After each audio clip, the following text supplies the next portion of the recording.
деньги.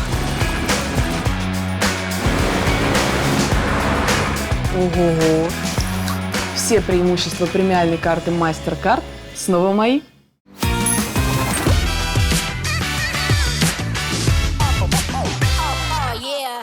Всем привет, дорогие мои хорошие! Это «Орел и Решка», девчачий сезон. Юлька Коваля, Настюшка Опасность, к вашим услугам, и мы прилетели в провинцию Анталия. Чтобы хоть что-то сказать, я скажу «Мераба, друзья, мы в Турции, ура!» Это же много еды, это же много напитков, это же вода, это же солнце, это же пальмы. Короче, здесь есть все для прекрасного уикенда. И ты со своей прической сюда, конечно, вообще не вписываешься никак. Зато вписываешься в прогулку со Starbucks. Ух, подружка моя, всегда комплименты мне делает. Давай, подбрасывай монетку, ты говорила про удачу, я чувствую, что удача здесь, вот в этом теле. Орел. Турецкая решка.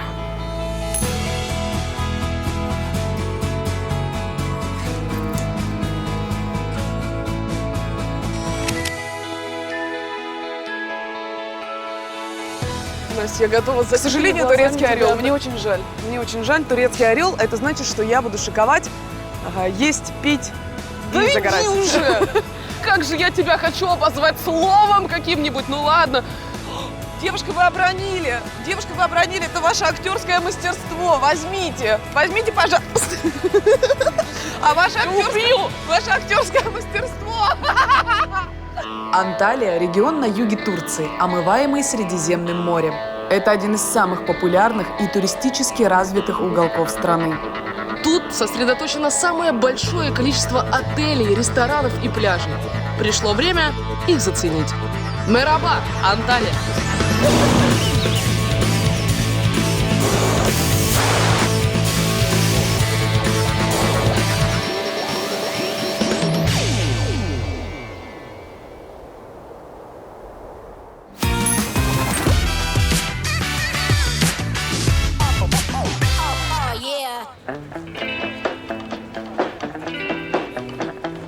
Деньги поменяла, время искать транспорт.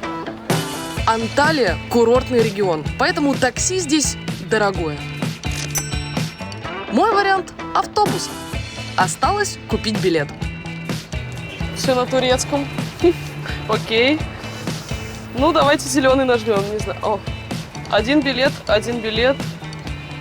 Лютфен, билет, Сеченис. Скорее всего, что здесь... Бубу. Бубу? Yes. Ага. Koy oraya. 20. Hayır. Bunu koy. Вообще, вот я прям с первого шага заметила, что турки очень красивые. Они такие смуглые, такие отзывчивые. Вот я, казалось бы, подошла сюда беспомощная, не знаю турецкий язык. Мужчина сразу мне бурда, бубу, туту, гимнес. Ну, в общем, короче, все уже рассказал. Так, где мой билет? Sorry? Help. Надо было просто нажать на кнопочку. Так, билетики есть. Теперь сдачу бы еще получить.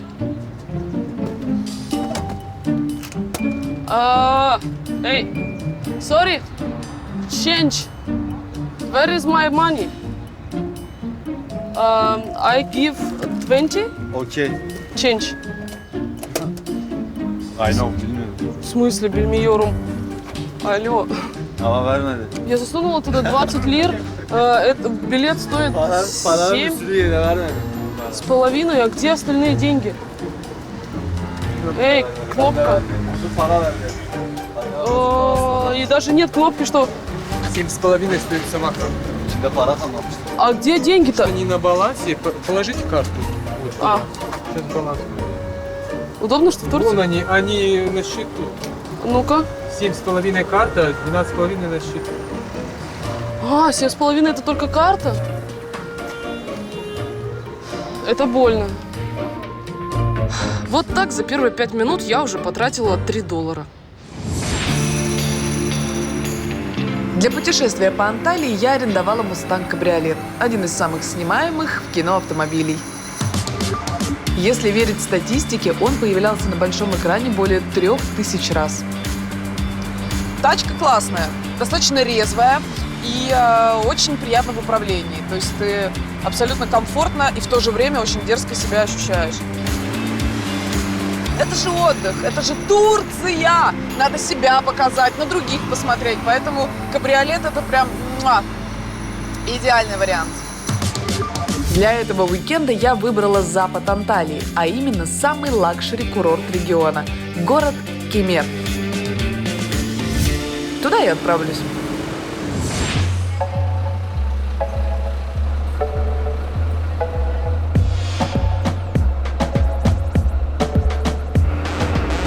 Вот видишь пальму, и сразу настроение курортное. Даже на секундочку забываешь, что всего $100, что все будет опять очень сложно, но пальмочки настроение поднимают. Я со $100 покажу вам восток Анталии и начну свое путешествие с молодого курортного городка Белек. Белек. Запомните это слово. Он должен удивить нас, он должен покорить и влюбить в себя. Я уверена, так и будет. Ой, как хорошо все-таки оказаться на морешке.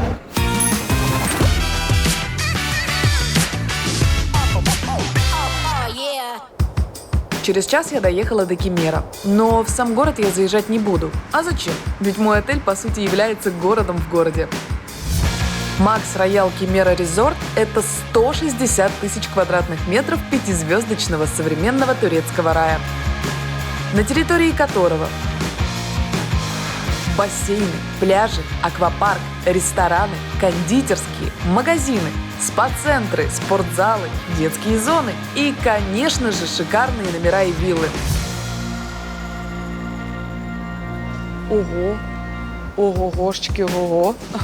Слушайте, ничего себе масштабы. Я очень надеюсь, что в вашем огромном роскошном отеле есть свободный, огромный, роскошный номер, который ожидает моего присутствия. Такой есть? Это президентский. Пожалуйста. Я обожаю все со словом президентский. Как красиво. Тут даже ключики в кожаной, смотрите, в кожаном конвертике. Спасибо большое. Пойдемте смотреть. Оплачивать отпуск премиальной картой MasterCard – одно удовольствие. Быстро, удобно и где бы ты ни был, получаешь привилегии.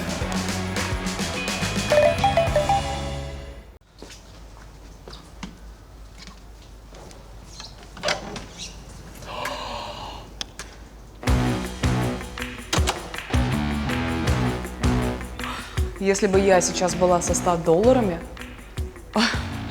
вот этот вот холл можно бы смело отнести было к ресепшену. Вы понимаете, насколько он огромный? Я бы поверила, что это уже целый отель.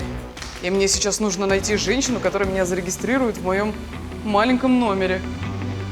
На первом этаже находится огромная гостиная, кухня, сауна, парная, турецкая баня и спортзал. Пойдем дальше. На втором этаже 3 спальни с гардеробными, ванными комнатами и огромными двухспальными кроватями. Я не знаю, что я здесь буду делать одна, потому что здесь столько квадратных метров, и чтобы их все прожить с достоинством, я не знаю, сколько времени мне на это потребуется. Просто проще не выходить из номера. Вот и все, и весь уикенд провести здесь. Но главная фишка моего номера вот. Чтобы вы не подумали, меня как бы не удивляет бассейн, потому что я видела много бассейнов в своей жизни, и чисто теоретически я предполагаю, что на своей вилле может быть бассейн. Но это бассейн номер раз!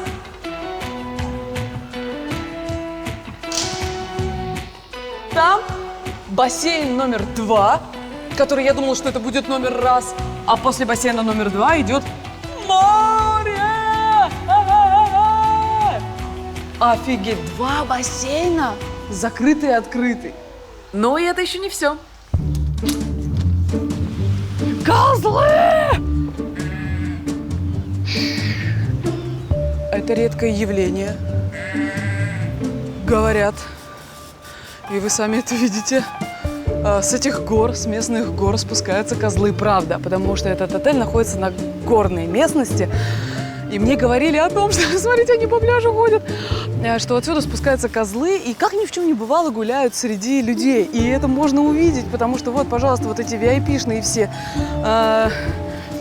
зоны, в которых отдыхают люди и загорают. И тут вот, пожалуйста, два козла. Два козла!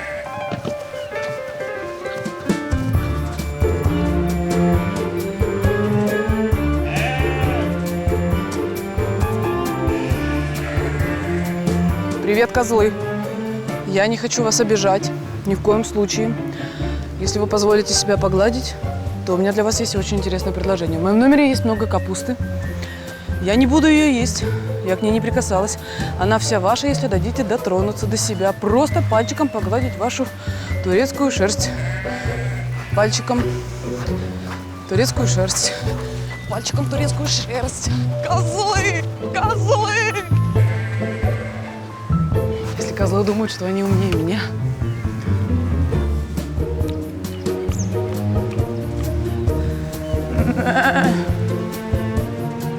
Да погладить хоть разок. Погладить. Короче, как гласит женская житейская мудрость, за козлами можно гоняться вечно. Но нам это надо? Нам это не надо. У нас впереди роскошный, божественный огромный дом. А если козлы захотят, сами придут. Мы их увидели, мы их поняли, мы их простили.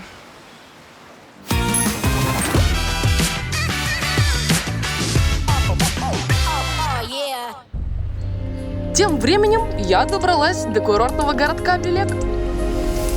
Это россыпь маленьких ухоженных белоснежных домиков. Еще 40 лет назад на его месте было дикое пустынное побережье Средиземноморья. Но с развитием туризма здесь настроили десятки отелей, в которые ежегодно приезжают тысячи туристов.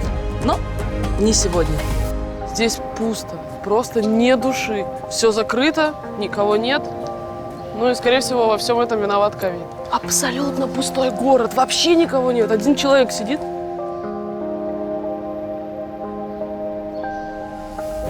Зато можно спокойно посмотреть главные достопримечательности. Так, добро пожаловать в центр города Белек. Из интересностей здесь есть небольшая мечеть, искусственный водопад и, конечно же, главная достопримечательность курорта – пляж. Я, как человек, который везде хочет найти плюсы, могу вам сказать так. Если бы не ковид, мы бы никогда не увидели такой пустой пляж в Турции. А так, голо, конечно, не побегаешь, но в принципе есть где полежать, яблоку есть где упасть.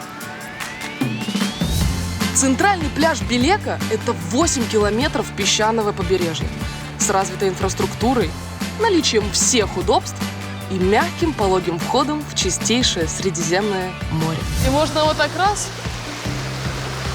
посреди зимы. Ой, блин! И намочить джинсы. И ножки тоже. Приятно. Давай, снимай свои лапти и тоже сюда.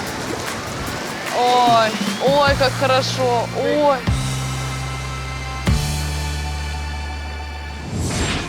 А я пришла на пляж своего отеля, отдохнуть на котором можно в специальной вип-кабинке. Сразу видно, что этот VIP-домик, я не знаю, как назвать, VIP-беседка, VIP-комнатка, она новая. Прикольно, что здесь есть вентилятор, то есть можно охладиться, в общем, при желании. Так, ну, долго засиживаться здесь, конечно, смысла нет. Я думаю, что нужно не терять времени и скорее потрогать водичку. Ой, слушайте, а вода-то какая? Она прям, знаете, она не как парное молоко, но и не ледяная, она вот бодрящая. Во! Она, причем еще кристально прозрачная, обалденный пляж. Ничего, кроме камушков, которые видно, вот. 3 метра я вижу, друзья. Так давайте скорее купаться, что зря время терять? Я что сюда? Приехала. Не купаться, что ли?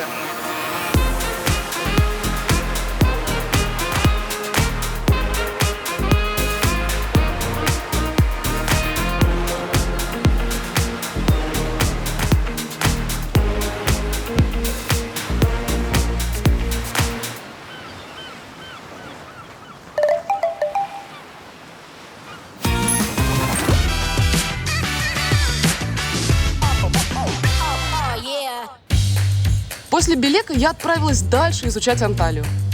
Hello? И для этого я заказала тур к реке Кёпрючай за $25. Все, это наш автобус. Can I sit here? Okay. Все. Вперед, к приключениям. Кёпрючай – это живописная река, которая находится в природном заповеднике.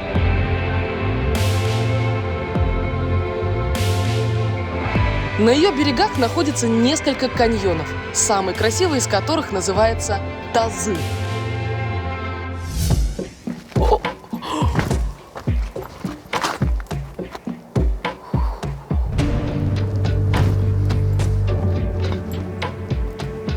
Господи, не упасть бы отсюда.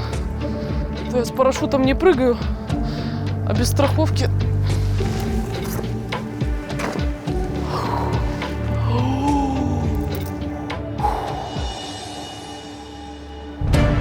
Каньон Тазы считается самым высоким в Турции.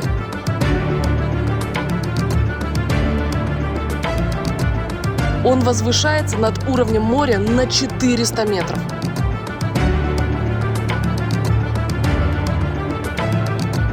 Ножки чуть-чуть трясутся, потому что там, мягко скажем, высоковато.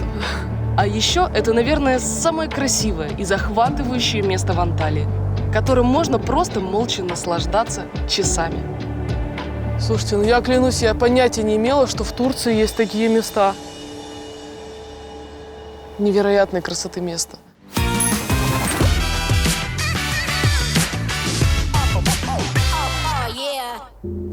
Вы удивитесь, наверное, но посещение хаммама позволяет сохранить красивый, ровный турецкий загар. Турецкий хамам – это парная, в которой проводят оздоровительные, омолаживающие и расслабляющие процедуры.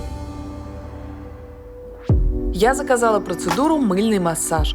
Он хорошо увлажняет обезвоженную после солнца кожу, не давая ей пересохнуть и потрескаться. А значит, загар у вас останется надолго. Начинается процедура с того, что вас моют на специальном теплом мраморном столе. Далее ваше тело растирают маслами. После взбивается пена из увлажняющего мыла на основе оливок и равномерно массирующими движениями наносится на ваше тело.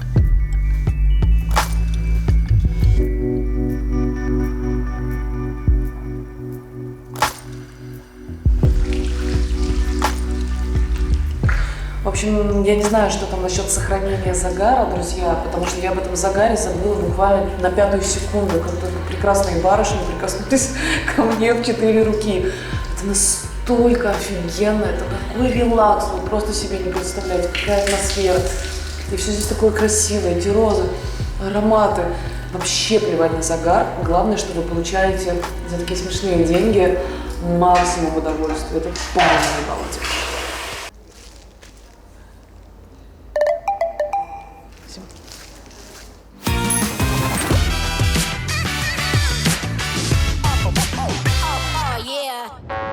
Кроме красивых каньонов, река Кёпрючай славится своим рафтингом. Ну что, вы уже привыкли к моей прическе, и вам она кажется не такой уж некрасивой? Получайте новый уровень. Рафтинг – это экстремальный сплав по горной реке с порогами на надувной лодке.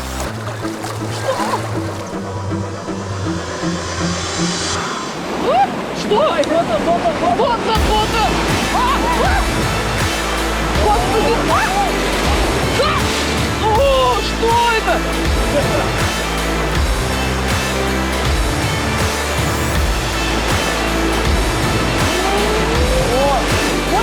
Ой-ой-ой-ой-ой! Намотаем мы! Опа! Stop, be careful. Careful. Цепанули дно чуть-чуть. Но таких порогов на реке Кёпрючай немного. Поэтому эта рафтинг-трасса подходит даже для детей. А чтобы добавить драйва, организаторы рафтинга устраивают между командами войнушки, заезжают под водопады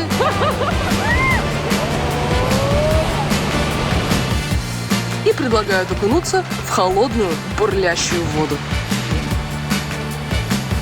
Ну, погнали. О, черт, ненавижу высоту.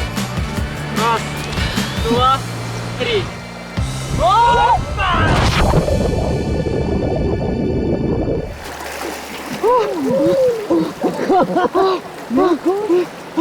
Очень холодно.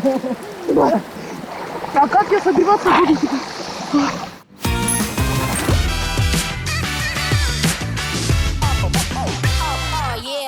В моем прекраснейшем отеле аж 9 ресторанов. Я выбрала 3 лучших, по моей версии, и отведаю по блюду в каждом из них. Итак, первое заведение в моем списке – ресторан современной экспериментальной кухни «Эмеральд». Его фишка в необычном способе подачи.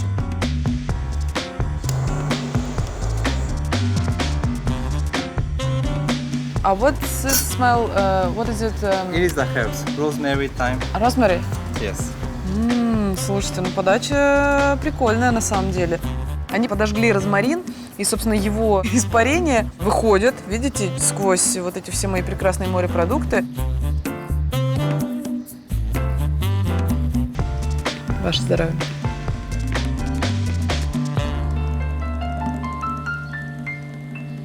Прекрасное свежее морское блюдо, но мне не хватило все-таки немножечко васаби и соевого соуса. Следующее заведение – ресторан японской кухни «Азур Джапон». Его фишка в виртуозном приготовлении блюда прямо перед посетителем. Вау!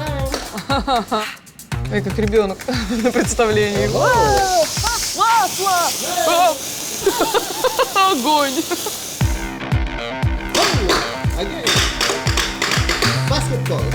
Вау!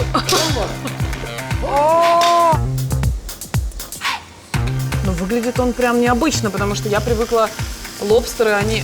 подождите, это когда жарят их, они становятся розовыми? То есть они всегда такие коричневые?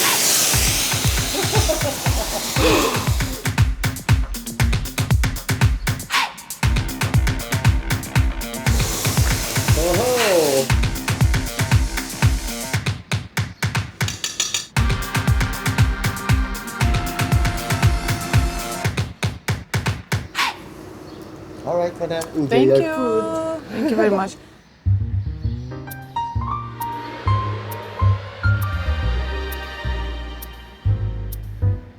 Лобстер получился довольно-таки сочным, абсолютно 100% приготовленным, еще и с таким разнообразием вкусов. А если вы макаете в немножко острый соевый соус, появляется такая пикантность приятная, и это вообще отвал башки. Очень вкусно. А завершу я свое гастрономическое путешествие рестораном национальной турецкой кухни «Азур Турк». Его фишка в сытности блюд и размере порций. Ну, добро пожаловать. Мясное блюдо. Thank you very much. Мне принесли огромный мясной сет, в котором шашлык из говядины, ребрышки ягненка, куриные крылышки, кебаб из баранины и холодные турецкие закуски. Салаты, намазки, фаршированные овощи и соленья. Вот умеют правильно мясо подавать. Это всегда, знаете, вот я всегда к шашлыку обожаю какие-то вот такие закусочные мероприятия. А здесь их такой выбор, такой ассортимент, что мне даже кажется неважно, там, курочка, говядина, ягненок, свинина, да что угодно. Все будет безумно вкусным, потому что ты реально сам добавляешь вот все эти ансамбли из закусок, и оно невероятно раскрывает и вкус мяса, и все становится таким сытным.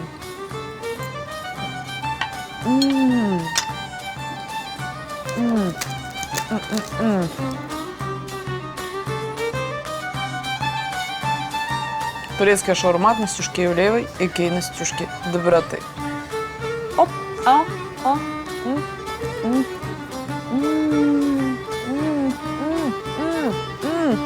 балдеж.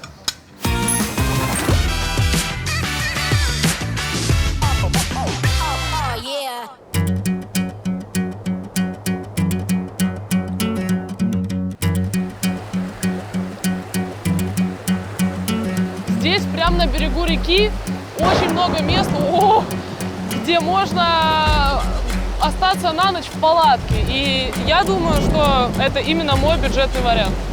Бюджетный, экономный, ну и романтичный. Надеюсь, я не промокну под дождем. Так, ребята, спать охота. Слушайте, ну, вот тут, а? Вроде нормальное местечко. Сейчас палаточку разложим. Конечно, не то, чего хотелось мне в Турции, но сейчас хочется спать. Уже хоть где-нибудь, хоть как-нибудь. Что, достаем палаточку, раскладываемся и спаточки. Спокойной ночи, друзья. О, да. Она такая мягкая, как я себе и представляла. Спокойной ночи. Опа! Сладких турецких снов.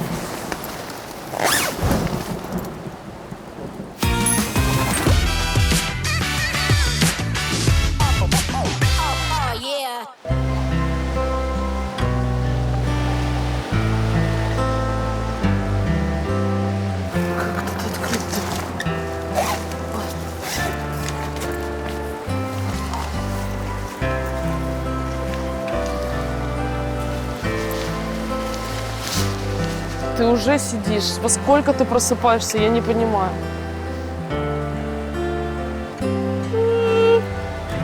Ох. Доброе утро. Доброе раннее турецкое утро.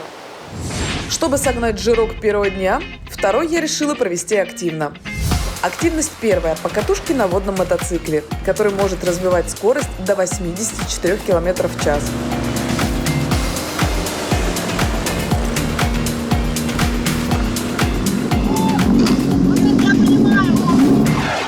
Активность вторая – флайборд. Специальная доска, которая поднимает тебя в небо за счет мощного потока воды. Активность третья – таблетка. Или же водный батут, который носит по волнам катер.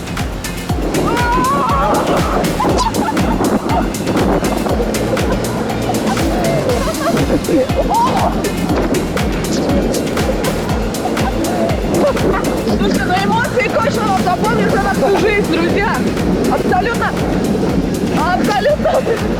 легкое развлечение. То есть вы сидите, грубо говоря, надо только крепко держаться за эту жизнь. Ну круто, необычно, экстремально, весело, задорно, мокро и немножко опасно.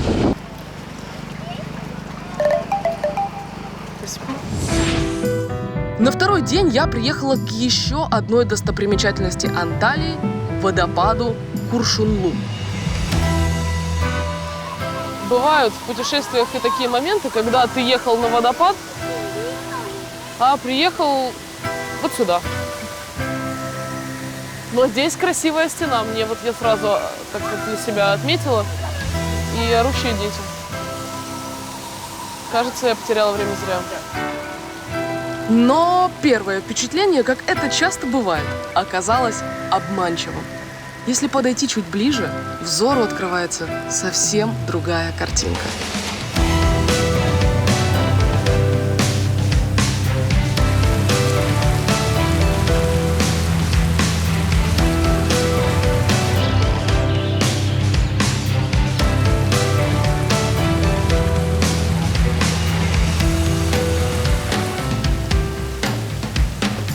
Это место, оно абсолютно не про там, огромные какие-то внушающие масштабы, объемы.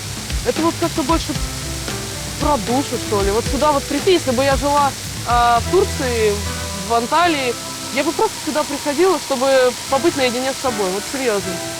Если бы здесь никого не было, я клянусь, я бы приняла самый настоящий душ под водопадом. Вот именно не таким, который тебе может шею сломать потоком, а здесь идеально. Ну, очень классное место.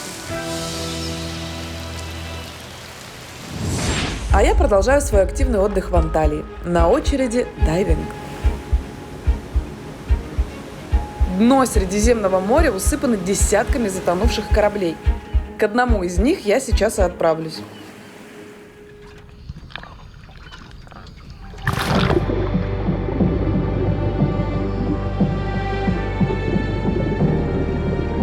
Называется корабль «Пати». В 2001 году он тайно вез беженцев из Индии, Пакистана, Бангладеша, Афганистана, Сирии и Марокко в Грецию. Из-за плохой погоды судно решило остановиться в гавани Анталии, но не смогло противостоять шторму и затонуло. Местные скалы просто разорвали корабль на 2 части. Из 83 пассажиров удалось спастись только 33. Большинство беженцев, которые для конспирации были заперты в грузовом отсеке, утонули. Теперь корабль лежит на глубине 20 метров и манит к себе любителей занырнуть поглубже, да увидеть побольше.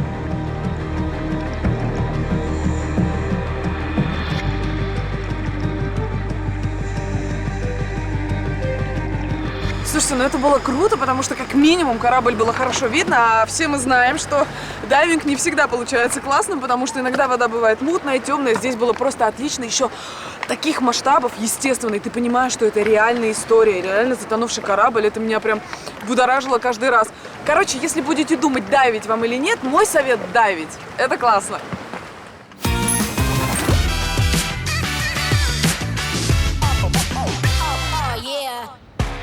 Красоты красотами, а еда по расписанию. Я пришла поесть. Моя самая любимая активность всегда и везде.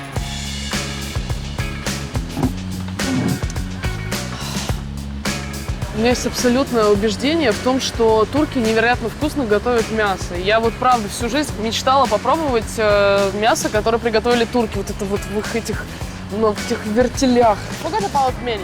Забудем о меню. Принесите мне что-то недорогое и уникальное. То, что можно попробовать только тут, в Турции. Хорошо, конечно. Спасибо большое. Блин, если честно, я дико голодная, и уже скорее бы мне принесли мою еду. Спасибо большое.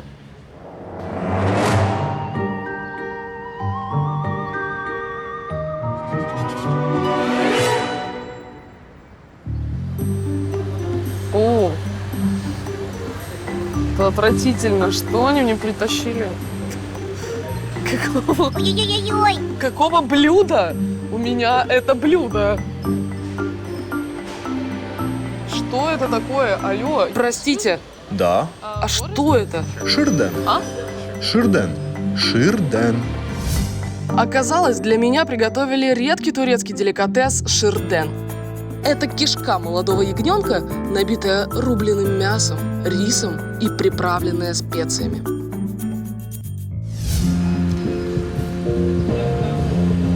Ну, пахнет мясом. Хотя чем бы это могло пахнуть еще, правда ведь? Поехали.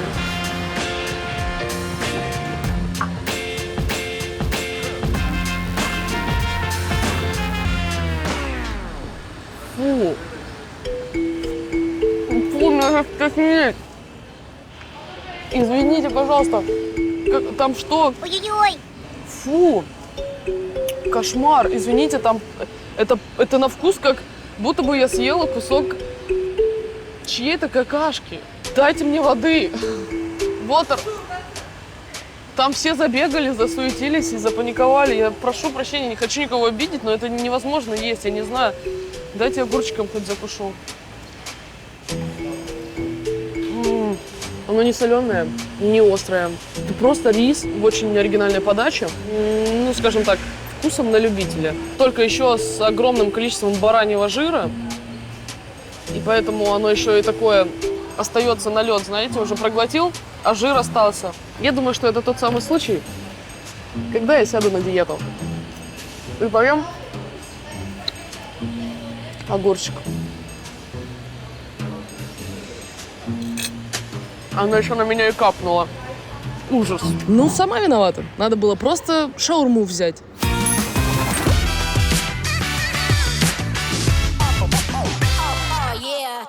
Под водой была, на воде была. Осталось побывать над водой. Следующая моя активность – мотопараплан. То есть парашют и специальный наспинный моторчик, которые помогают взлететь и парить в воздухе. На самом деле, глядя на эту композицию, создается впечатление, как будто мы с друзьями собрались у бати в гараже и построили этот вентилятор. Такие, погнали, испытаем эту штуку, вперед! А вот и батя. It's safety? I guess. This is my first flight. Oh, cool. I hope it's safe. We will try. We will try, yes. I guess it's... Обожаю вот эти шуточки, знаете. Good, good. Это мой друг Карлсон Карлович Карлсвой. И я его помощница Настюшка «Опасность ветер». Это смешно. Ну что ж, посмотрим, как оно летает.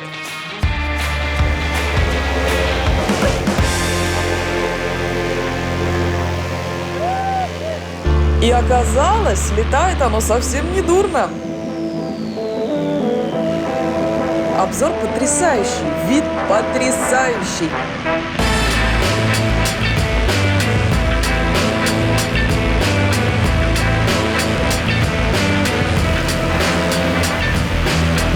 А тут еще и пилот решил продемонстрировать экстремальные возможности мотопараплана. Хорошо сообщали!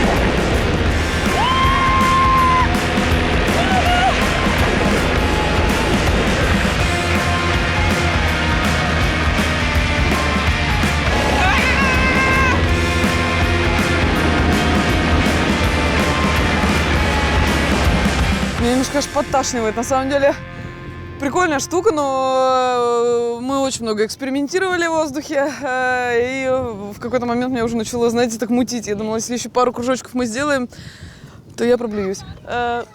Круто!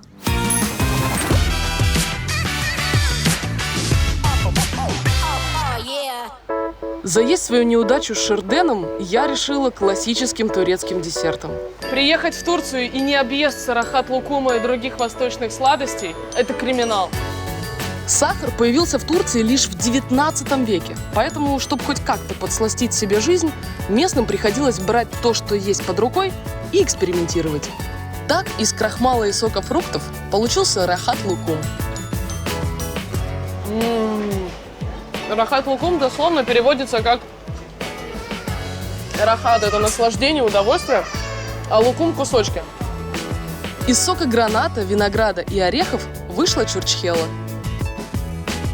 Чурчхела просто бомбическая. А из муки и меда получилась пахлава. Ну это очень калорийно, очень сладко, но безумно вкусно. Раньше такие сладости могли себе позволить только турецкие султаны и высокопоставленные особы. А сегодня это удовольствие по карману и бюджетным сладкоежкам.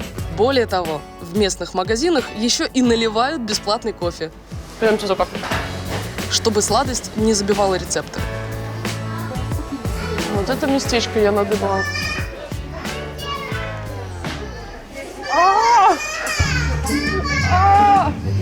Ай, как горячо! Ай, что? Да не жадность, это никакая не жадность. Я просто...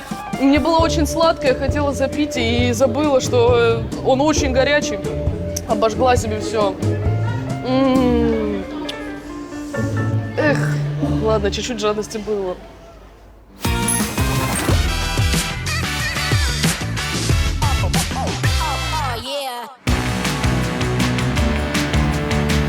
Под конец своего уикенда в Анталии я решила подняться в горы.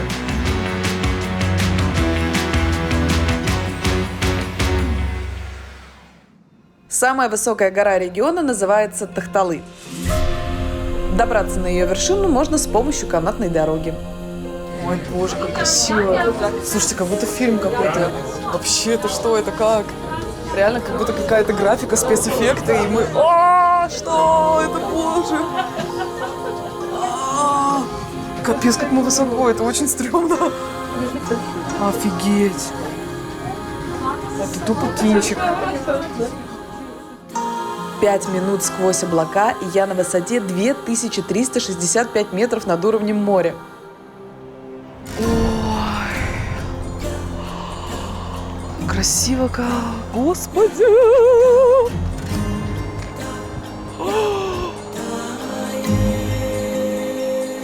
горы, и облака, и дымка, и солнце, и горы в песке, горы в зелени. Господи, боже мой. Вау. Название горы Тахталы переводится как «дощатая» или «с досками». Дело в том, что раньше на ее склонах было много кедра, источника прекрасной древесины для кораблей.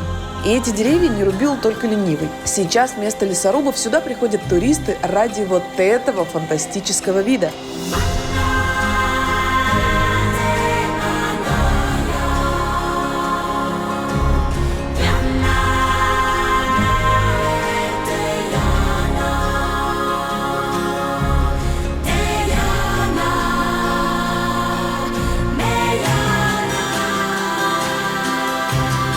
Господи, как это красиво, друзья, понимаете, да, с правой стороны абсолютно горы, горы, горы, а с левой морешко.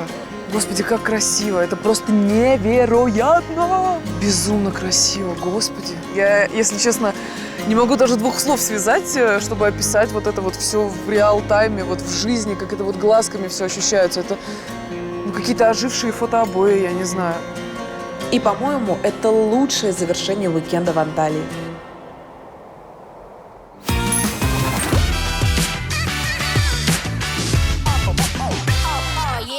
Ну что, друзья, за мной Тахталы. В моей руке бутылка и в моей руке $100.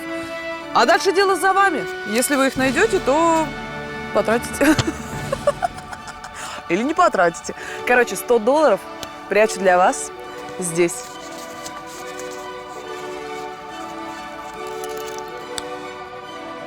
Оп. Удачи, мои хорошие.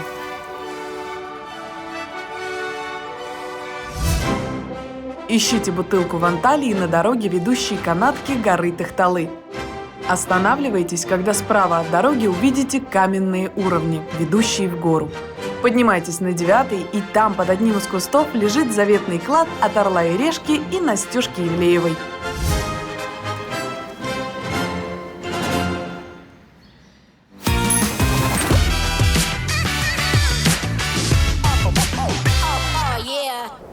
Если вы хотите отдохнуть в Турции Ой, ой, как хорошо. и насладиться ее прославленным на весь мир сервисом, Ого-гошечки, ого.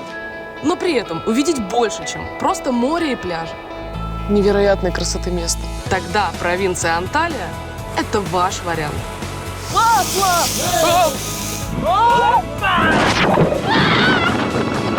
Я понятия не имела, что в Турции есть такие места. капец, как мы высоко, это очень стрёмно. Какого блюда? У меня это блюдо. Это вот как-то больше про душу, что ли. Вот это местечко я надыбала. Козлы!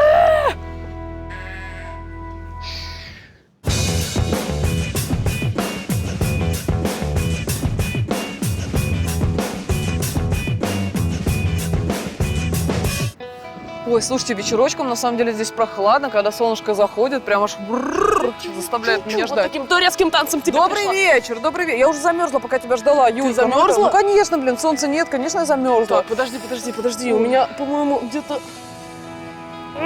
Помоги! Тяни! Ты серьезно? Что еще там есть? Господи. Что еще там есть? Может быть, Не спрашивай, я тебе потом покажу Коля, это ты в понимаешь, что в кабинете. этой прическе можно целую семью с собой провозить бартером по Турции? Вот так вот. Ну, а хорошая, кстати, шутка получилась. Настя, ну давай, скорее одевайся, расскажи мне, Ой, как да. твоя Турция. Ну, Слушай, ну, представляешь, я выхожу из своего президентского номера. Он огромный, там просто на 3-4 семьи. Тут мне спа, тут мне десятки ресторанов, тут мне яхты, тут мне прогулки, понимаешь? Тут мне развлечения. Ну, короче, я устала развлекаться, даже так тебе скажу. Реально устала. как я тебя не понимаю, Настя, потому что моя Турция, это было вообще не то, ради чего люди едут в Турцию. Я видела то, что обычно в Турции не смотрят, плавала там, где обычно в Турции не плавают, и ела то, что вообще нигде не едят, не то, что в Турции, вообще нигде. Так, подожди, это интересно. В самолете? Нет, сейчас. Дорогие друзья, увидимся с вами в следующем городе. Что ты ела? Расскажи, Увидимся, пожалуйста, пока. что ты ела? Настя, короче, такая ситуация, понимаешь, принесли мне, оно такое похоже на...